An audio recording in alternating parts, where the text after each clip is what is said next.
आजकल के जमाने में लोग क्लासिक नॉवेल्स कम पढ़ते हैं, क्लासिक फिल्में कम देखते हैं और उन सभी लोगों के लिए नेटफ्लिक्स लेकर आया है रे, an anthology inspired by 4 timeless stories bye Satyajit रे। आओ रिव्यू करते हैं।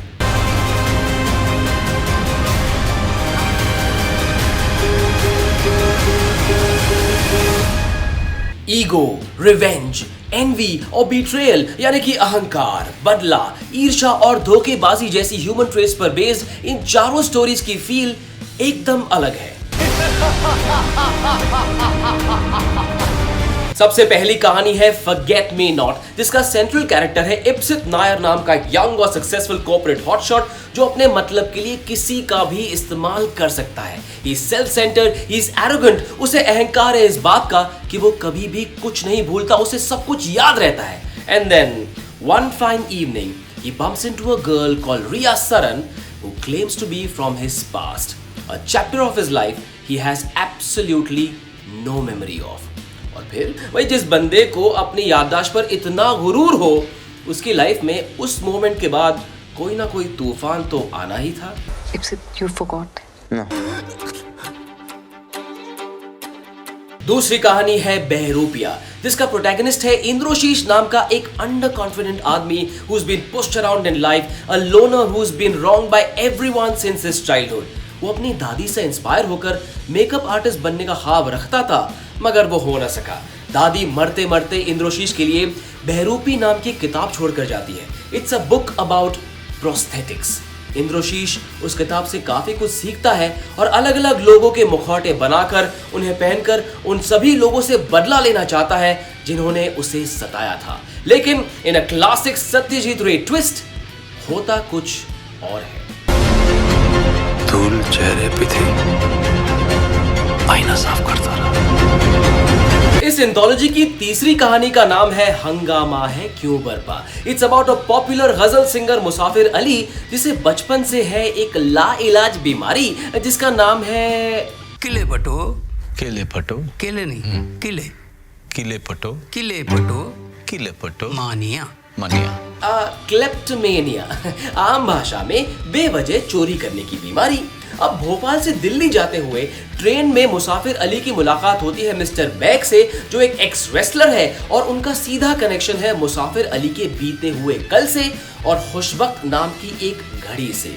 और उसके बाद समय का पहिया घूमता है और इस गजल सिंगर की जिंदगी में छेड़ देता है एक अलग सा सुर, एकदम हटके।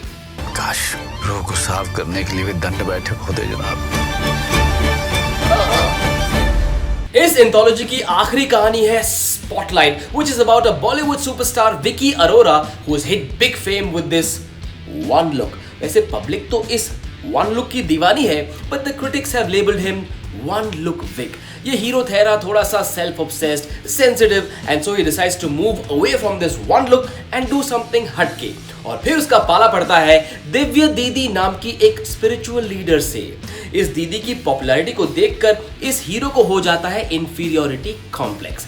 और फिर जब ये दोनों मिलते हैं तो इनकी लाइफ में क्या होता है ये तो मैं आपको नहीं बताऊंगा, because as always #no spoilers। इंसान कितना भी कमीना क्यों ना हो जाए, आखिर है तो खुदा का ही बंदा। यार बड़ा मुश्किल होता है 4 पार्ट वाली एंथोलॉजी का एक वर्डिक्ट देना, पर I tell you what worked for me and what didn't.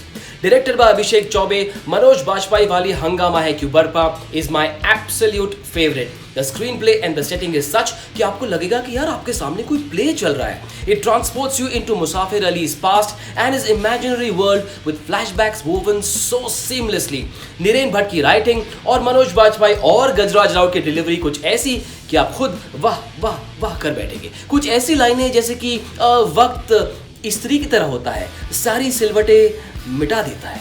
वाह वाह, चलाई नहीं तुम यहाँ घड़ी देखे ही उठा के जेब में रख ली। My second favorite is Behrupia, that sees the amazing KK Menon transform magically from the very timid Indroshish to being a man who's out there to get everyone who has wronged him। KK Menon का जादू और दिव्येंदु भट्टाचार्य का cameo will leave you with thoughts and learnings about life and more। अच्छी नौकरी है computer form में, पर अपने आप को मेकअप आर्टिस्ट समझता है, bloody fool. The first of the 4 stories, Forget Me Not, का भी कुछ ऐसा ही असर होगा आप पर. It's a pretty appetizing start to this anthology thanks to Ali Fazal's convincing act as Ipsit Nair. हाँ, some of the dialogue writing may seem like a bit of a misfit in a Satyajit Ray universe. यार तू computer है, तेरे लिए जो data है मेरे लिए यादें हैं. बहुत स्ट्रॉन्ग लगी. And then the final story, Spotlight. क्या कहूँ? I don't mean to sound harsh, but Harshvardhan Kapoor वाली ये कहानी काफी कच्ची रह गई. It gets dragged down by a laborious screenplay और Netflix वालों ने बड़ी ही स्मार्टली इस कहानी को इस 4-part सीरीज के बिल्कुल एंड में रखा. This story is the weakest run in a 4x100 meter relay. I'm better.